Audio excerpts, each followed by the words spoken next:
नमामि धन्वन्तरिमादिदेवम्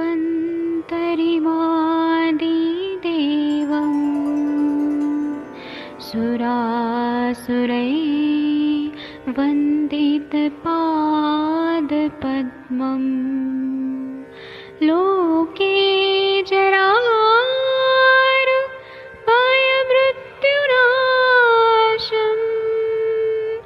दातारमीशम् विविधौषधीनां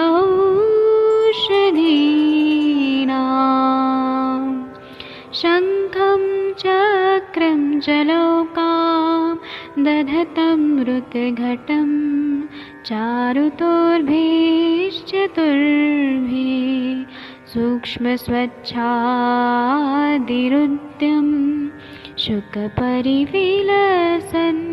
मौलिमं भोजनेत्रम् कालाम्बोदोज्ज्वलाङ्गं कटितटविलसत् चारुपीताम्बराढ्यं वन्दे धन्वन्तरिन्तं निखिलगदमिव प्रौढदावाग्निनीलम्।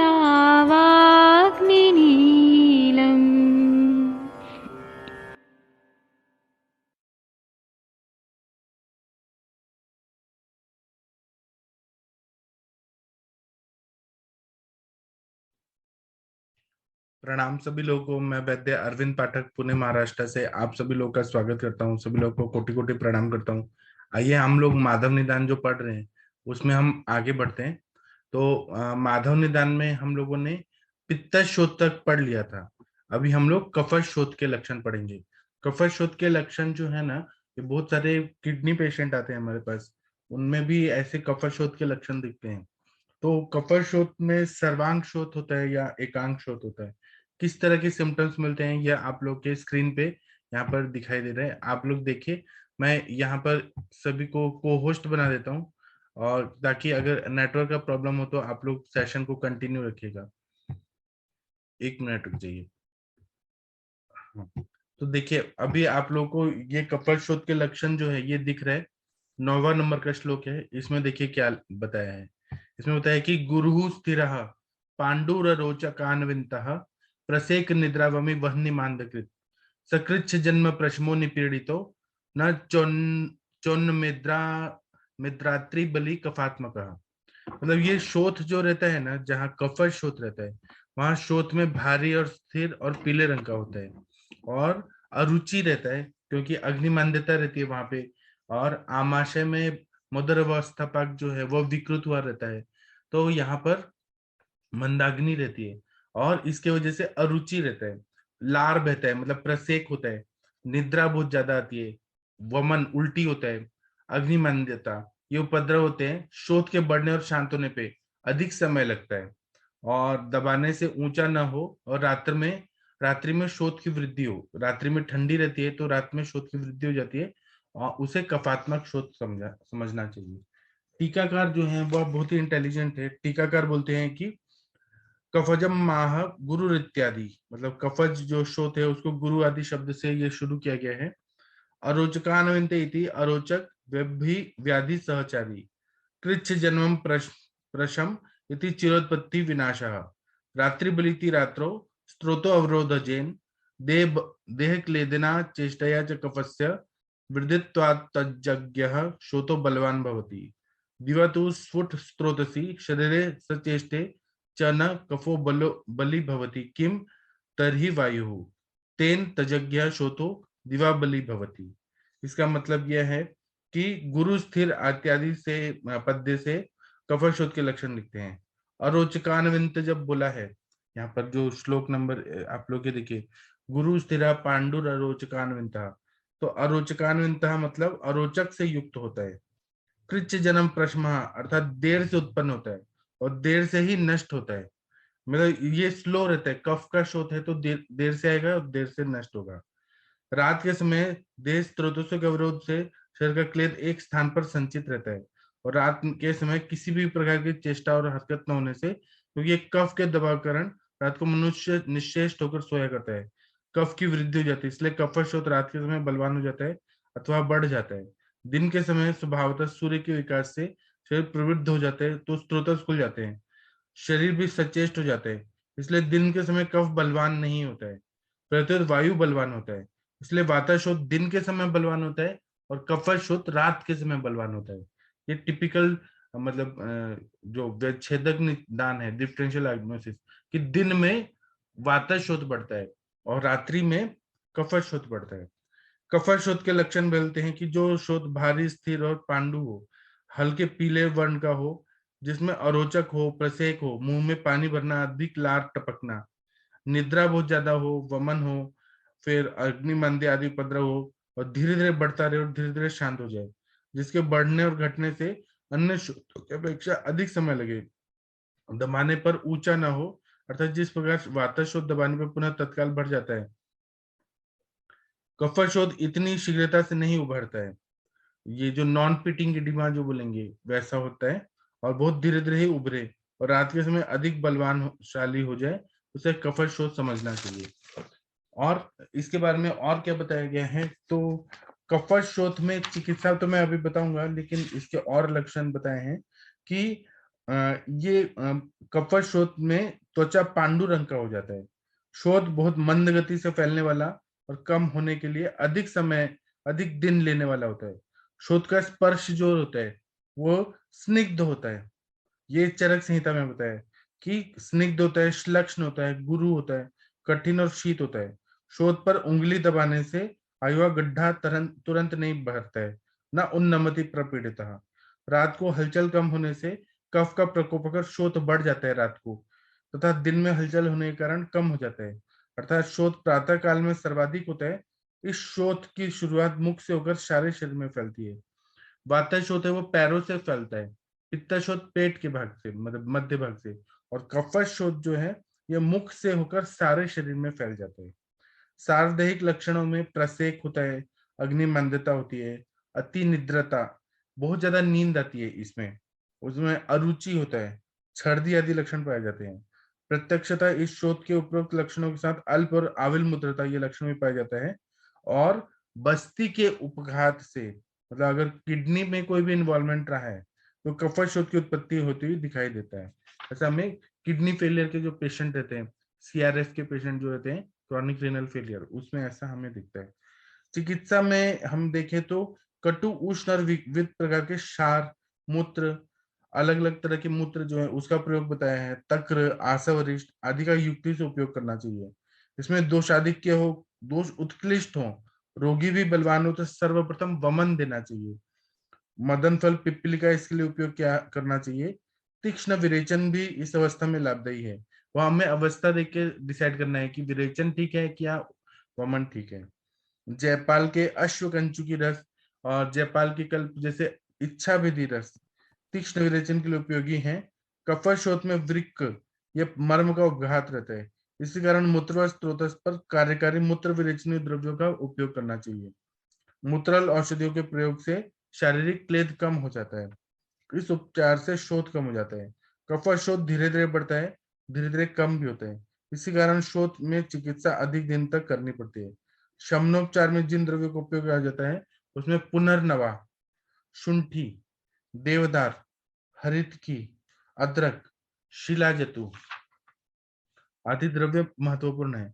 इन द्रव्यों के विविध कल्पों का प्रयोग किया जाता है, उदाहरण पुनर्नवादी क्वाथ या पथ्यादि क्वाथ आदि। कफश शोथ के लिए गुड़ाद्रक योग उपयुक्त औषधि प्रयोग है। गुड़ाद्रक योग अर्थात गुड़ और शुंठी का एकत्रित मिश्रण है। इन द्रव्यों को संभाग लेना चाहिए। शुरू में गुड़ाद्रक योग 25 ग्राम दिन में एक बार लेना चाहिए। हर रोज धीरे धीरे प्रमाण में वृद्धि करके 10 दिन बाद 125 ग्राम तक करना चाहिए, मतलब ये वर्धमान मात्रा में बढ़ाना है। पहले दिन 25 ग्राम, फिर 50 ग्राम, ऐसे करते करते 125 ग्राम तक सेवन करना है। आगे 11 से 20 दिन तक यही मात्रा चालू रखना है, फिर पुनः 25 ग्राम तक धीरे धीरे कम करते जाना है, वर्धमान मात्रा में, मतलब डिक्रीजिंग ऑर्डर में कम करते जाना है। तदनंतर 8 दिन के अंतर से पुनः यह वर्धमान मात्रा में फिर से गुड़ और शुंठी का प्रयोग करना चाहिए। और इसमें ये गुड़ाद्रक प्रयोग जो है ये शोथ में, गुल्म में, उदर में, अर्श में, प्रमेह में, प्रतिशय में, अविपाक, कास आदि व्यंजन में गुणादर उपयोग जो है वो उत्तम योग है, ऐसा चरक ने शोध प्रकरण में वर्णन किया है। कफश शोथ में गोमूत्र है एक प्रमुख औषधि है। हर रोज 100 ml तक गोमूत्र प्रातःकाल पीना चाहिए या गोमूत्र के विविध कल्पों का प्रयोग करना चाहिए। उन कल्पों में गोमूत्र हरितकी, मतलब गोमूत्र में हरितकी को भूनकर तैयार होने वाला कल्प 2 से 6 ग्राम की मात्रा में दिन में 2 बार देना है। गोमूत्र मंडूर भी उपयुक्त कल्प है। गोमूत्र सिद्ध मंडूर भस्म को अदरक स्वरस की भावना देकर उसमें त्रिफला मंडूर कल्प बनाया जाता है। शोथ में आने वाला धातु शिथिलता को दूर करने के लिए मंडूर भस्म काम करता है, तो इसलिए मंडूर भस्म का त्रिफला मंडूर या गोमूत्र मंडूर इसका प्रयोग करना चाहिए। इसी तरह से शिलाजतु का कल्प भी महत्वपूर्ण है। शुद्ध शिलाजतु त्रिफला के क्वाथ के साथ हर रोज 250 मिलीग्राम दिन में 3 बार लेना है। हेम शिलाजतु या हेमगर्भ 1 भाग, शिलाजतु 32 भाग, इनके मिश्रण से तैयार होने वाला कल्प भी अधिक उपयुक्त होता है। हेमगर्भ उत्तम योगवाही है तथा इसके सहयोग से शिलाजतु के गुणधर्म में भी स्वगुणा वृद्धि होती है। शिलाजतु के कल्पों में चंद्र प्रभावटी 250 मिलीग्राम से 500 मिलीग्राम तक दिन में 3 बार लेना लाभदायी होता है। ताम्र के विविध कल्प भी कफत शोथ में उपयुक्त होते हैं, विशेषतः कुटकी और ताम्रयुक्त कल्प जैसे आरोग्यवर्धनी 250 से 500 मिलीग्राम तक दिन में 3 बार लेना है। कफत शोथ में मूत्राल्पता होती है, कभी कभी मूत्राघात भी उत्पन्न होता है। मूत्र के प्रमाण में वृद्धि करने के लिए वजेरी लाभदायी, वजेरी मतलब जो बकरे का जो इंटेस्टाइन होता है वो लाभदायी है। इसको अजा पक्वाशय, अजा मतलब बकरा या बकरी का पक्वाशय, वजेरी का 6 इंच का टुकड़ा लेकर उसके छोटे छोटे टुकड़े करके पानी में उबाल लेना है। अच्छी तरह से उबालने पर उसमें तैयार होने वाला सूप हर रोज प्रातः और सायंकाल में प्रयोग करना है। कषाय रस का ये सूप उत्तम मूत्रल है, इसी कारण शोथ कम हो जाता है। आयुर्वेद के मतानुसार मूत्र की उत्पत्ति सार्किट विभाजन के समय पक्वाशय में होती है। जिस स्थान में मूत्रोत्पत्ति होती है उस शरीर अवयव में मूत्रोत्पत्ति के लिए उपकारक और मूत्रोत्पत्ति के कार्य पर नियंत्रण रखने वाले घटक मौजूद होने चाहिए। इस कल्पना को ध्यान में रखते हुए बकरे के पक्वाशय बनाया हुआ सूप जो है उत्कृष्ट मूत्रल कार्य करता है, ऐसा अनेक रुग्णों में प्रयोग सिद्ध हुआ है।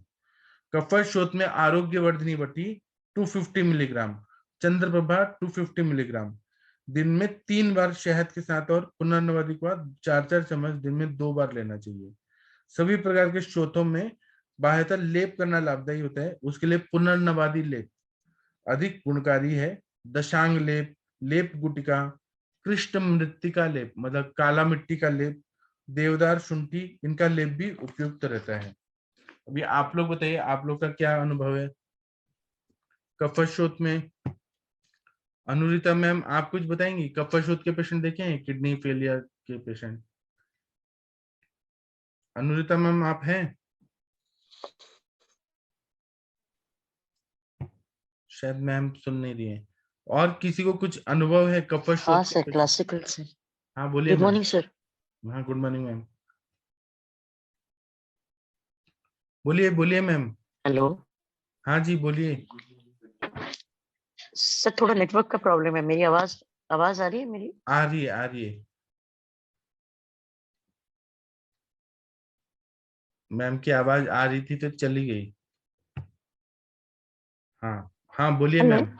हाँ हाँ सॉरी सर, थोड़ा नेटवर्क का प्रॉब्लम है सर। ये जो गुरु स्थिर पांडु रोचक के साथ में जो बताया, बिल्कुल वैसे ही लक्षण मिलते हैं। और कफश मतलब आपको सब प्राप्ति तीनों भी इसमें दिखती है, लेकिन अगर कफश शोथ रहा तो जैसे बता रहे हैं आप, वैसे एडिमा भर के निकलता नहीं है वो। अब दबाने के बाद वहां पे वैसे ही रहता है। और दूसरा चीज, वहां पे ट्रीटमेंट में सच में अग्निमांद्य दूर करने के लिए काफी मेहनत करनी पड़ती है। ऐसे शोध सर डायबिटिक यूरोपैथी में भी बहुत ज्यादातर दिखता है। वहां पे पेशेंट का मतलब जो फिजिकल एक्सरसाइज में नहीं है, दिवस वहाँ पे जो कफ प्रकोप का हेतु है, ये बहुत इसमें दिखते हैं, ऐसे पेशेंट में दिखता है सर।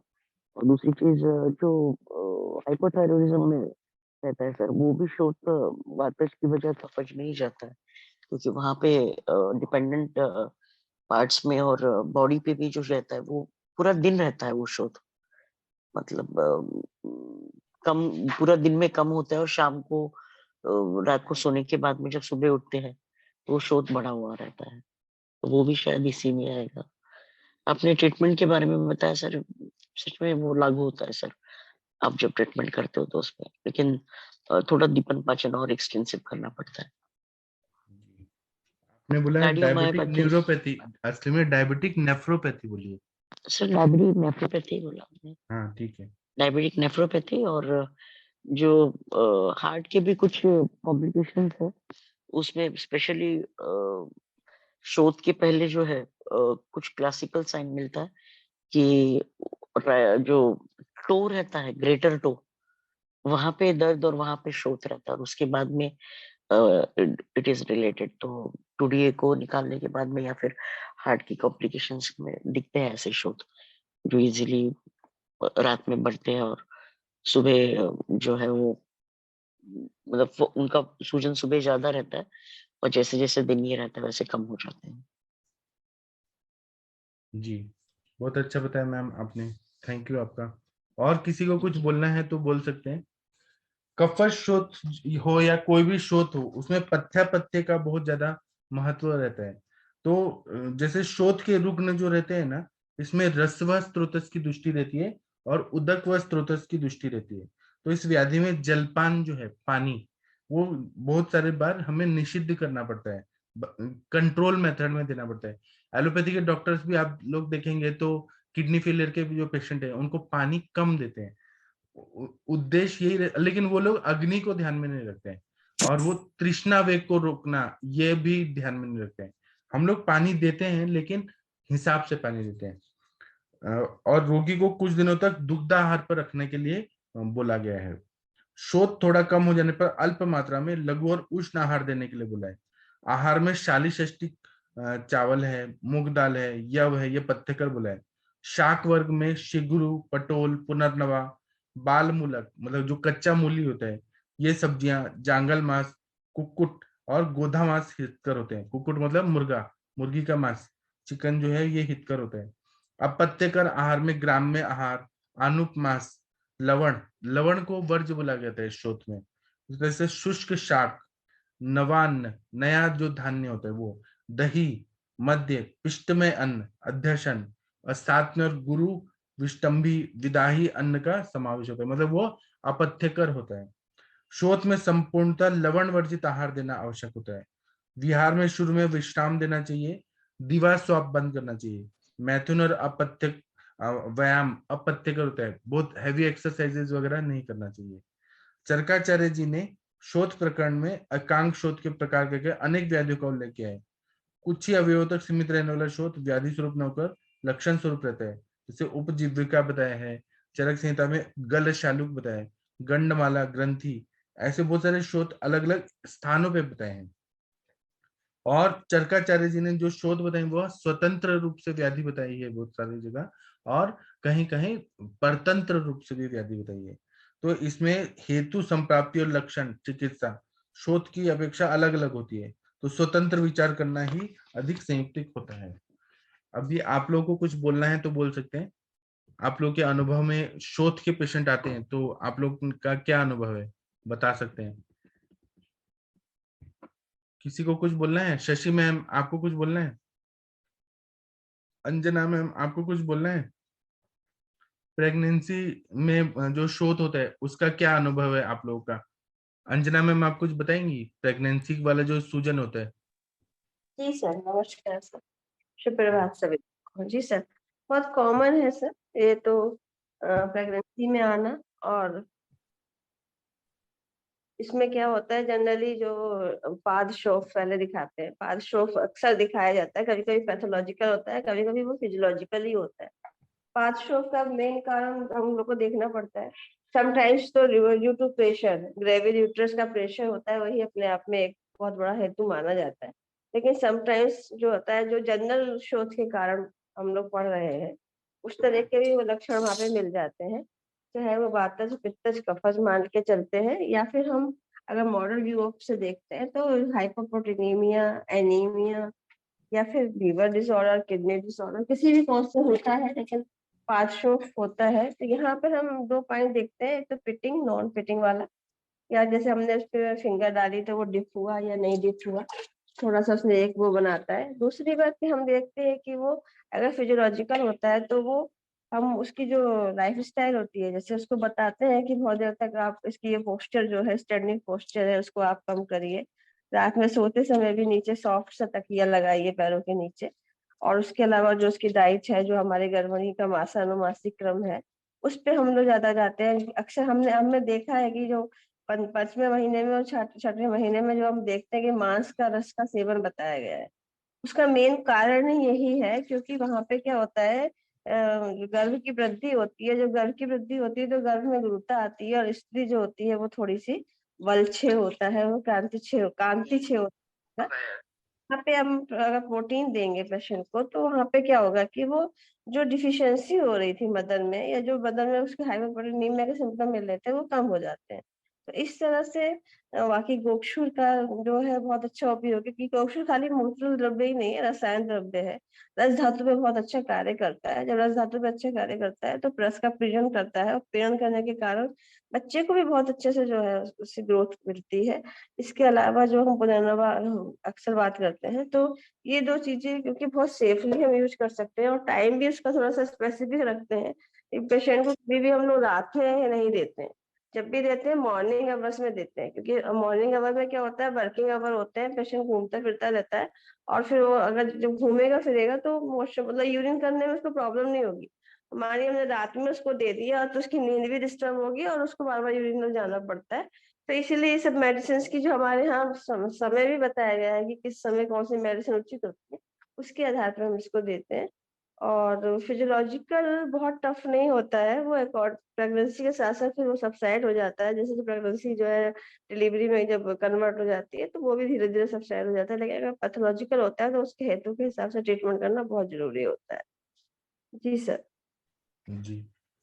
हाँ, और किसी को कुछ बोलना है तो बोल सकते हैं, आपका अनुभव कुछ शेयर करना है, कैसे पेशेंट आए, कुछ बोलना है तो बोले। शोध के पेशेंट पे वैद्य प्रशांत भट्ट जी, आप कुछ बोलना चाहते हैं?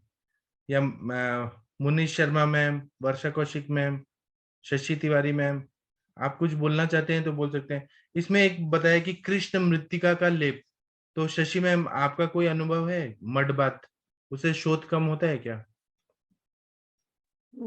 Good morning sir. जी मैंने मैम अभी तक बताइए। मड बाथ ऐसे नहीं कराया है, लेकिन नॉर्मली जैसे कहीं पर भी पेन और स्वेलिंग दोनों रहता है तो सिर्फ वाटर ट्रीटमेंट से स्वेलिंग और पेन दोनों सब साइड हो जाता है। हाँ, नो डाउट ब्लैक मिट्टी अगर कराते हैं तो मिट्टी की चूंकि प्रॉपर्टी होती है कि जो भी अंदर टॉक्सिक मटेरियल रहती है उसको भी सक कर लेती है, तो फर्क पड़ता होगा। बट मड वाला ट्रीटमेंट मैंने नहीं कराया, मैंने अभी तक पानी वाले ही सारे ट्रीटमेंट कराती हूँ मैं सर। पानी वाला कैसे कराती हैं? उसमें मतलब शोध कैसे कम होता है, क्या मतलब क्या करती हैं? पानी वाले ट्रीटमेंट में ऐसा होता है, जैसे मान लीजिए गले में ही किसी को स्वेलिंग वेलिंग हो गई है, वॉमिटिंग वोमिटिंग कई बार होती है ना सीवियर, तो पेन होने लगता है, हल्का सा स्वेल सा भी हो जाता है, तो उसमें क्या होता है कि लपेट होती है नेचुरोपैथी में, तो गले की साइज की पट्टी बनाते हैं। तो मैंने अलग अलग पट्टियां बनाई हुई हैं, या जो भी पेशेंट्स रहता है तो उसका मैं बनाती हूँ। तो उसमें क्या होता है कि उस पट्टी को पहले, वो कॉटन की होती है, तो मार्केट से जब आप लाते हो उसके बाद उसको वॉश करके और सूरज की धूप में सुखा लेते हैं। फिर उसके बाद उस पट्टी को पानी में डालते हैं, पानी में डालकर निचोड़ देते हैं। तो कई बार तो नेचुरल वाटर यूज करती हूँ, अदरवाइज चार्ज्ड वाटर में यूज करती थी, पहले बनाती थी मैं खुद ही। तो उस पानी में भिगाएंगे, फिर निचोड़ देंगे, निचोड़ करके नेक के चारों तरफ रैप कर देंगे। और रैप करने के बाद में ऊपर से एक मोटा कपड़ा रैप किया जाता है, चाहे वो वूलन हो या मसलिन क्लॉथ हो। तो उसको रैप करके 45 मिनट के लिए छोड़ देते हैं। तो होता क्या है कि ये जो वाटर है या पट्टी है आपका, अंदर का जो भी टॉक्सिक मटेरियल वगैरह रहता है उसको सक कर लेती है। इसीलिए उसके बाद जब धुलिए तो उस पट्टी का कलर भी चेंज हो जाता है, मतलब पानी अपने आप बताता है कि हाँ किया है। और पेन में तो सर तुरंत आराम आता है, और मैंने अपने केस में खुद किया था एक बार, तो स्वेलिंग में भी तुरंत आराम आता है। और मैं कई सारे लोग को कराती हूँ। अभी अभी कल ही मेरे पास एक पेशेंट आए थे, उनको नी की प्रॉब्लम है, तो अब मैं उनको नी रैप कराऊंगी। तो एक बार मैं करा देती हूँ, उसके बाद होता है बोल देती हूँ, पेशेंट अपना हमेशा घर पर करता है। ये होता है सर। तो उसमें कहीं पर भी कुछ भी नहीं सोचना होता है, अलग अलग जगह का अलग अलग लपेट होता है, अलग अलग स्टाइल से किया जाता है। और मैंने एब्डोमिनल वाले भी किए हैं। मैंने कंजेशन के केस में जैसा सीवियर कंजेशन वगैरह रहे तो चेस्ट वाले भी किए हैं, बच्चों को भी किए हैं, काफी बढ़िया रिजल्ट आते हैं सर। जी, और और आपने कहा चार्ज वाटर, उसका मतलब क्या होता है? चार्ज वाटर का मतलब होता है कि एक्चुअल में नेचुरोपैथी में अलग अलग कलर की कांच की जो बोतल होती है उसमें पानी को लिया जाता है, और पानी को लेने के बाद में सूरज की धूप में रखा जाता है और उसको कॉर्क से ढकना होता है, मतलब बोतल को ढका है, मेटल की किसी चीज से नहीं होता है, और उसको लकड़ी पर रखना होता है, मतलब कहीं से भी मेटल का कांटेक्ट नहीं होना चाहिए। फिर जब वो सूरज की धूप पड़ता है, एक पर्टिकुलर टाइम इंटरवल रहता है, हालांकि 1 या 2 दिन में गर्मी के दिनों में चार्ज हो जाता है। और इसी तरीके से ऑयल को भी चार्ज करते हैं, धूप में रखते हैं, तो उसमें लेकिन काफी टाइम लगता है, 1.5-2 महीने तक का भी टाइम लग जाता है। तो उसके बाद जो वाटर की प्रॉपर्टीज होती हैं बहुत अच्छी हो जाती हैं। जैसे व्हाइट कलर के केस में वो कैल्शियम का रिच सोर्स का काम करता है। अगर ग्रीन कलर की बोतल होती है तो वो कॉन्स्टिपेशन वगैरह के लिए काम करती है। तो जैसे मेरे पास बच्चे उच्चे पहले पेशेंट्स रहते थे तो मैं उनको दवा नहीं देती थी, मैं उनको चार्ज वाटर ही देती थी, करीब 50 ml सुबह, 50 ml शाम पीने को। तो उनके मतलब कॉन्स्टिपेशन वगैरह में आराम आ जाता था। ये चीज होता है सर। जी, बहुत अच्छा बताया मैम आपने। Thank you sir. ठीक है, और किसी को कुछ बोलना है तो बोल सकते हैं यहाँ पर, नहीं तो हम आगे बढ़ते हैं। यहाँ पे त्रिदोष शोथ के लक्षण बताएं। मुनीश शर्मा मैम, आप कुछ बोलना चाहती हैं क्या? जी सर, प्रणाम सर, हाँ, प्रणाम सभी प्रण को। सर जैसे अंजना मैम को बताया कि जो है कि प्रेगनेंट, जैसे मैम ने तो प्रेगनेंसी या नॉन प्रेगनेंसी का बताया, तो मैंने भी अपने क्लिनिकल में सर जैसे गोक्षरू है या पुनर्नवा है, या अकॉर्डिंगली हम पेशेंट का देख लेते हैं कि उसको जो शोथ हुआ है वो किस रीजन से हुआ है। कई बार तो किसी पेशेंट में ना थोड़ा सॉल्ट इंटेक भी कम कर देते हैं, तो उस वजह से भी शोथ में फर्क आ जाता है। या फिर कई बार मान लो प्रोटीन की डेफिशिएंसी है, उसकी वजह से शोथ आ रहा है। या कई बार क्या है, आयरन का है, तो अकॉर्डिंगली जो है जो भी हमारे योग है सर वो इंट्रोड्यूस करते हैं और पेशेंट को देते हैं। तो अलग अलग डिजीज के हिसाब से अलग अलग देख के और तब करते हैं। जी सर। और जैसे आपने सर उसमें बताया बहुत अच्छी तरह की, इसमें चंद्रप्रभावती का है या गोखरू का है, ये सारी चीजें यूज करते हैं और डिफरेंट डिफरेंट पेशेंट में डिफरेंट डिफरेंट रहता है। जी सर। जी, थैंक यू मैम, बहुत अच्छा बताया आपने। Thank you sir. जी, और किसी को कुछ बोलना है यहाँ पर तो बोल सकते हैं। तकदीर सिंह जी, प्रशांत भट्ट जी, रश्मि मैम, कुछ बोलना है तो बोल सकते हैं। प्रणाम सर। हाँ मैम, बताइए। सर कफश शोथ के ट्रीटमेंट आफ्टर प्लीज रिपीट कीजिए। अच्छा, रिपीट करना है। कफश शोथ में कटु रसात्मक द्रव्य देना चाहिए, जैसे त्रिकटु हो गया, पंचकोल हो गया, शुंठी हो गया। और उष्ण द्रव्य देना है, क्योंकि कफ का अपोजिट सारे हमें द्रव्य देने हैं। विविध प्रकार के क्षार का प्रयोग करना है, तो यवक क्षार, सज्जी क्षार, वैसे क्षार का प्रयोग करना है। अलग अलग तरह के मूत्रों का प्रयोग करना है, जैसे गोमूत्र का प्रयोग किया, मूत्र का, तक्र का प्रयोग करना है। आशा वरिष्ठ का प्रयोग युक्ति पूर्वक करना है। इसी तरह से दोषाधिक्य है, दोष उत्कृष्ट है बहुत ज्यादा, तो यहाँ पे वमन कराना ऐसा लाभदायी होता है। मदन फल पिप्पली का प्रयोग करके उल्टी कराना, वमन कराना सही रहता है। तीक्ष्ण विरेचन भी यह अवस्था में लाभदायी होता है, तो जयपाल के अश्वकंचुकी या फिर इच्छा वेदी रस तीक्ष्ण विरेचन के लिए प्रयोग करते हैं, तो बहुत अच्छा, स्त्रोतस पूरा खुल जाते हैं, शोथ कम हो जाता है। कफश शोथ में बस्ती इस मर्म का उपघात रहता है, मतलब यहाँ पे किडनी के पेशेंट ज्यादातर हमें मिलते हैं, हाइड्रोनेफ्रोसिस वगैरह हुआ रहता है। तो मूत्र स्त्रोतस पे कार्य करने वाले मूत्र विरेचनीय द्रव्य, इनका प्रयोग करते हैं। तो मूत्रल औषधियों के प्रयोग से शरीर का क्लेद कम हो जाता है, और शरीर इस उपचार से शोथ कम हो जाता है। जी कफश सर। शोथ धीरे धीरे बढ़ता है और धीरे धीरे कम होता है, इसीलिए चिकित्सा अधिक दिन तक करनी पड़ती है, क्योंकि ये स्लो रहता है, बहुत दिन तक करना पड़ता है। शमनोपचार में जिन द्रव्यों का उपयोग होता है उसमें पुनर्नवा, शुंठी, देवदार, हरितकी, अदरक, शिलाजित, इन सब का प्रयोग करना पड़ता है। और विविध कल्पों का प्रयोग किया जाता है, जैसे कि पुनर्नवादि क्वाथ, पुनर्नवाष्टक क्वाथ, या फिर पुनर्नवारिश, पुनर्नवासव, या पथ्यादि क्वाथ का प्रयोग करना पड़ता है। कफश शोथ के लिए गुडाद्रक प्रयोग उपयुक्त औषधि प्रयोग है। गुडाद्रक योग में गुड़ शंठी का एकत्रित मिश्रण होता है। इनको गुड़ और शुंठी को हमें समान मात्रा में लेना है, और शुरुआत में हमें 25 ग्राम लेना है दिन में एक बार। हर रोज धीरे धीरे प्रमाण में वृद्धि करके 10 दिन तक ऐसे धीरे धीरे बढ़ाना है और 125 ग्राम तक इसका सेवन करना है। 11 से 20 दिन तक 125 ग्राम तक दिन में एक बार गुड़ और शुंठी को समान मात्रा में लेना है। फिर इसको फिर कम करना है, धीरे धीरे डिक्रीजिंग ऑर्डर में कम करना है और 25 ग्राम तक लेके आना है। इसके बाद में 8 दिन का ब्रेक लेना है, फिर से गुड़ और शुंठी का प्रयोग करना है। कफश शोथ है तो धीरे धीरे जाएगा, अग्नि को भी बढ़ाना होता है और क्लेद को भी कम करना होता है। गुड़ अदरक प्रयोग जो है ना, अलग अलग व्याधियों में उपयोगी रहता है, जैसे कि शोथ व्याधि में, गुल्म में, उदर में, अर्श में, प्रमेह में, प्रतिशय में, अविपाक में, कास में। कास मतलब खांसी आ रही है, उसमें गुड़ और शुंठी इसका प्रयोग करने से बहुत अच्छा फायदा होता है। कफश शोथ में गोमूत्र एक प्रमुख औषधि है। हर रोज 100 ml तक गोमूत्र को प्रातः काल पीने के लिए बोला है। या गोमूत्र के विविध कल्पों का प्रयोग करना चाहिए, जैसे गोमूत्र हरितकी, उसमें गोमूत्र में हरितकी को भूनकर तैयार होने वाला कल्प 2 से 6 ग्राम की मात्रा में दिन में 2 बार लेना है, ट्वाइस अ डे लेना है। और गोमूत्र मंडूर, गोमूत्र में मंडूर भस्म को ऐसे भून के और उसको सेवन करने के लिए बोला है।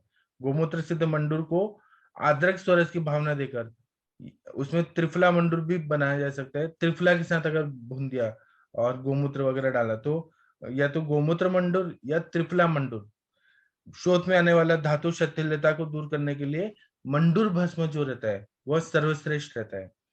शिला जतु के कल्प भी महत्वपूर्ण रहते हैं। शुद्ध शिला जतु त्रिफला क्वाथ के साथ हर रोज 250 मिलीग्राम दिन में 3 बार लेना है। हेम शिला जतु या हेम गर्भ 1 भाग, शिला जतु 32 भाग तक, इसका मिश्रण से होने वाला कल्प भी अधिक उपयुक्त होता है। हेम गर्भ जो रहता है उत्तम योगवाही रहता है और उसके संयोग से शिला जतु के गुणधर्म में भी चौगुना वृद्धि हो जाती है। शिला जतु के कल्पों में चंद्र प्रभावटी 250 मिलीग्राम से 500 मिलीग्राम तक दिन में 3 बार लेना लाभदायी रहता है। ताम्र के विविध कल्प भी कफश शोथ में उपयुक्त रहते हैं और विशेषतः कुटकी और ताम्रयुक्त कल्प में आरोग्यवर्धिनी वटी 250 से 500 मिलीग्राम तक दिन में 3 बार लेना है। जो किडनी पेशेंट नहीं है और कफश शोथ है तो उनको हम आरोग्यवर्धिनी वटी देते हैं, तो ये सार्किट विभाजन को अच्छा करके, धातु शिथिलता को दूर करके और जो शोथ की संप्राप्ति है उसको पूरी तरह से नष्ट कर देता है। कफश शोथ में कभी कभी मूत्राल्पता होती है, मतलब यूरिन फॉर्मेशन कम होता है। जो किडनी फेलियर के पेशेंट रहते हैं जिनको मूत्राघात भी कहते हैं, उसमें यूरिन बन ही नहीं रहा है, ऐसा कंडीशन होता है, मतलब किडनी जो होता है वो फेलियर की तरफ जा रहा है, इसमें मूत्राघात उत्पन्न हो जाता है। तो मूत्र को प्रमाण में वृद्धि के लिए जो ये अजा पकवाश है, मतलब जो बकरे का जो इंटेस्टाइन होता है उसका प्रयोग करते हैं। तो वो पकवाशे का 6 इंच का टुकड़ा लेना है, उसमें छोटे छोटे टुकड़े बना के पानी में बॉईल करना है और उबलने के बाद तैयार होने वाला जो सूप है ये सुबह और शाम प्रयोग करना है। कषाय रस का सूप उत्तम मूत्रल है, इसी कारण शोथ कम हो जाता है। आयुर्वेद के अनुसार मूत्र की उत्पत्ति सार्किट विभाजन के समय बकवाशे में होती है। जिस स्थान में मूत्रोत्पत्ति होती है उसी शरीर अवयव में मूत्रोत्पत्ति के लिए उपकारक और मूत्रोत्पत्ति के कार्य पर नियंत्रण करने वाला घटक मौजूद होना चाहिए। इसको ध्यान में रखते हुए बकरे का जो पकवाशय होता है उससे बनाया हुआ जो सूप होता है वो उत्कृष्ट मूत्रल कार्य करता है। ऐसा अनेक रोगों में प्रयोग करके सिद्ध हुआ है। कफश शोथ में आरोग्यवर्धिनी वटी 250 मिलीग्राम, चंद्र प्रभावटी 250 मिलीग्राम दिन में 3 बार शहद के साथ देने से फायदा करता है। पुनर्नवादिकवाद 4-4 चम्मच दिन में 2 बार लेना चाहिए। इसी तरह से बाह्य लेप भी उपयोगी रहता है, इसलिए पुनर्नवा लेप अधिक गुणकारी है। इसमें दशांग लेप, लेप गुटिका, काली मिट्टी का लेप और देवदार शुंठी का लेप भी उपयुक्त रहता है। अभी डॉक्टर अनुरिता मैम आप बताइए, जो आपने पकवाशे का प्रयोग किया था बकरे का वजेरी, उसका एक्सपीरियंस शेयर करिए सभी को। अनुरिता मैम आप हैं? शायद मैम है कि नहीं, सुन नहीं रही। डॉक्टर अनुरिता मैम, आपने एक बताया था ना किडनी फेलियर का नहीं जो नहीं पेशेंट है था सर, वो नेटवर्क का। हाँ सर। हाँ हाँ, वो क्या एक्सपीरियंस है वो बताइए ना, जो बहुत सर यूरिया क्रिएटिनिन बढ़ा जैसे था। अब हम मानते भी है और बोलिए बोलिए मैम। हाँ 4 दिन के बाद 4-5 दिन तक आप जब अग्निमान करते हो पेशेंट को, सबसे पहले प्यास और भूख, ये दोनों चीजें लगती है तो थोड़ा सा और एक शुरू कर देना चाहिए। उसके बाद जब आप बस्ती पहले मात्रा बस्ती होना चाहिए, तो क्षीर अच्छा रिजल्ट देता है, क्षीर बल अच्छा देता है। पेशेंट का शोथ अगर बहुत ज्यादा मात्रा में गोक्षुर पुराना लीवर के भी दे सकते हैं, लेकिन उसके बाद में जब आपको रीजन चाहिए, क्योंकि मैंने डेक्सा जो डीएम स्कैन है उसमें श्रंकन किडनी पेशेंट की किडनीज का दोनों किडनीज है उसकी करके रीनल ट्यूब्यूल्स बहुत कम बच, मतलब यूजुअली 7-10 जीएफआर में बहुत मुश्किल मेंटेनेंस आता है। तो ऐसे आप तो अजा आंत्र है कि बड़ी आंतें मिलती है, बटन शॉप जो रहता है बताना होता है कि साफ करके आंत्र का जो भी है वो हिस्सा क्लीन करके देना है। क्लीन करने के बाद में भी उसको नमक और हल्दी बहुत भिगो के रखना है, बिकॉज सबसे ज्यादा इम्पोर्टेंट रहता है वो, और अजरा ही रहता है उसको, बाकी लैम्प वगैरह नहीं है। वो लाने के बाद में आप उस इससे जिस मलने के बाद में वही हल्दी और सिर्फ मैं हिंगवाष्टक और लवन भास्कर ऐसी चीजें यूज करने के लिए बोलती हूँ, और लौंग दालचीनी और ये इसका लौंग दालचीनी और पेपर उतना डालने के बाद में, और बहुत सारा धनिया डालना है। इसको उबालने के बाद में जो सूप बचता है, तो ये खान पान लिए जो ये तरीका है उसको उबालने के बाद में, और इसको काफी सीटियां मतलब 10 पत्ती मारनी पड़ती है कुकर से। तो ये जो है वो उसको धीरे धीरे करके आप पाना दीजिए, खाने के लिए दीजिए, उसके अंदर आप जो षष्टिशाली है वो ये करके खाने के लिए दीजिए। लेकिन सिर्फ उबालने के बाद में जो पानी बचता है, मतलब पूरी तरह से अच्छी तरह से सिर्फ उसमें आप घृत डाल सकते हैं, त्रिफला घृत है, शतावरी घृत है, दाढ़ी मादी घृत है, उससे सिद्ध करके जो आप निकलता है आंतर का सूप, और अच्छी तरह से कॉन्सेंट्रेटेड होना चाहिए वो आप 30, 40, 50 ml स्टार्ट करें, और उसके साथ में कोई तेल है या फिर आपको पेशेंट की संप्राप्ति कैसे लग, उस हिसाब से आप इसको दे सकते हैं। बहुत अच्छा रहता है सर। 7 और 6 सेंटीमीटर जो किडनी को हमने 80 mm तक रिजनरेशन दिया है, उसके साथ में बाकी का भी ट्रीटमेंट चलता है, बहुत अच्छे रिजल्ट मिलते हैं। जब पेशेंट बस्ती के लिए आपको अवेलेबल होता है तो आप अच्छे तरीके से दीजिए। 7 बस्ती होने के बाद में फिर का मात्र बस्ती दीजिए, फिर रिपीट करिए, ऐसे 2-3 महीने तक आप करते अच्छा रिजल्ट मिलता है सर। मैं पान की भी देती हूँ, खाने की भी देती हूँ, और बस्ती, लेकिन पेशेंट का अग्नि अच्छा होना चाहिए। जी, आपने बताया था वो एक केस बताया था जीएफआर बहुत कम था तो आपने दिया था तो बहुत अच्छा रिजल्ट आया था। 15 जीएफआर हो गया सर उसका, 7 से अभी 15 जीएफआर है, शोध पूरी तरह गया है सर। सर 60-70 एज में रीजनरेशन है आपको, बहुत अच्छा रहता है। और हाइपरटेंशन इंड्यूस्ड सीके जो रहता है या डायबिटिक नेफ्रोपैथी जो रहता है सर, उसमें बहुत मतलब बहुत जने आती है, पेशेंट का डायबिटीज कंट्रोल नहीं रहता है, बीपी की 22-22, 13-13, 40 गोलियां चालू है। तो अभी ट्रायल तो अभी जो सबसे लेटेस्ट है वो बहुत यंगस्टर है, 30 बाई प्रोफेशनल है वो, और उसका केडी है, मेडिसिन इंड्यूस्ड किडनी फेलियर है। एक और उसमें हेतु पाया गया, वो बोलते हैं मतलब पेन किलर खा के फिर क्रिकेट खेलने जाता था सर। एक्चुअली क्रिकेट इज ऐसा गेम है कि वहाँ फिजिकल फिटनेस और स्टेमिना ही लगता है, लेकिन वो भी बहुत फ्रीक था। तो 3 साल पहले की हिस्ट्री उसकी, तो वो उसका ये बताना कि जब सर दर्द होता था तो एस्पिरिन लेना, और बॉडी एक होता था तो आइबुप्रोफेन या पैरासिटामोल का कॉम्बिनेशन, ज्यादा नहीं, महीने में 5-6 बार ऐसे उसको लगता है कि ज्यादा नहीं लिया। लेकिन आज उसकी हालत ऐसी है कि he can not walk even, HB उसका 6.5 से 7.5 3 दिन में हो गया है, और अभी मैंने उसकी 6 गोलियां बंद कर दी है एलोपैथिक की। तो और 3 दिन के बाद में उसका एचबी, और सबसे मैं क्रिएट यूरिया जब करूंगी बताऊंगी, हार्डली जीएफआर इज 6.9 या 7.5 ऐसा कुछ जीएफआर है उसका। तो लेट्स सी सर, अभी बस्ती तो चालू है, आयुर्वेदिक भी ले रहा है। सबसे में नमक बंद करने के बाद में पेशेंट खाना कर देते हैं। थोड़ी स्ट्रिक्ट हूँ मैं, तो मैं बोलती ठीक है खाना नहीं खाया तो भी चले, बस्ती से आपका ब्रूहन हो रहा है। आप टेस्ट की तरफ देखेंगे तो जिंदगी भर हमेशा किडनी डायलिसिस, और उसको ट्रांसप्लांट इंडिकेटेड है एक्चुअली, जल्दी उसका रिनल ट्यूब्यूल्स डिस्ट्रॉय हुआ है। लेकिन जो 200-170 बीपी था उसका, वो ब्लड प्रेशर इंड्यूस्ड सीकेडी बोल रहे, लेकिन मुझे वो मेडिसिन इंड्यूस्ड केडी लगता है। तो अगर मेडिसिन इंड्यूस्ड है एमकेडी रहा तो रीजनरेशन रिवर्सल बहुत इजी होता है। 6 महीने के अंदर पेशेंट अच्छी तरह से बाहर निकल आता है, क्योंकि ब्लड प्रेशर बहुत अच्छा हो गया उसका। 130, 90, 40, 80 ऐसे उसका पंचकर्मा के दौरान है। Let's see. और आप बस्ती में क्या पेशेंट देते अपने हैं? पथ्य से डरते हैं सर। जी, आप बस्ती में क्या अभी तो करते सर बस्ती नहीं है सर, अजा अंतर बस्ती नहीं है अभी। शीरबला बस्ती है अभी, और के साथ उसका तिक्त क्षीर है, क्योंकि कभी कभी तिक्त क्षीर से पेशेंट को तकलीफ होता है, मोशंस होता है, पेशेंट बहुत फील कर रहा है, क्योंकि खाना है ना 22 गोलियां, और जो भूख तो अभी लग रही है लेकिन नॉशिएटिंग है, कंप्लीट गिरहनी की इसकी दृष्टि। शुपटी और ये दिया है मैंने, पुनर्नवा गुल है, यूरोनिल टैब्लेट है मेरा, और उसके साथ में पाचकवटी और चंद्रप्रभावटी, इसके साथ में पुनर्नवा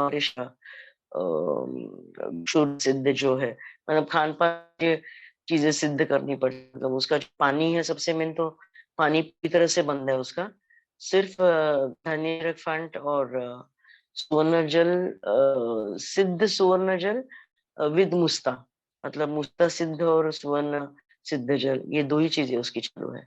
प्रॉपर जो पानी है, क्योंकि उसका डॉक्टर 200 ml 300 ml ही देखे, क्योंकि 7 से भी नीचे जीफर है, लेकिन उसका शोध पूरी तरह से चला गया। अभी उसका पानी में 1 लीटर तक बढ़ा दिया है, और उसको यूरिन आउटपुट भी उसका राउंड अबाउट 1.5 लीटर तक उसका यूरिन आउटपुट है, 1.5 से 2.25 लीटर।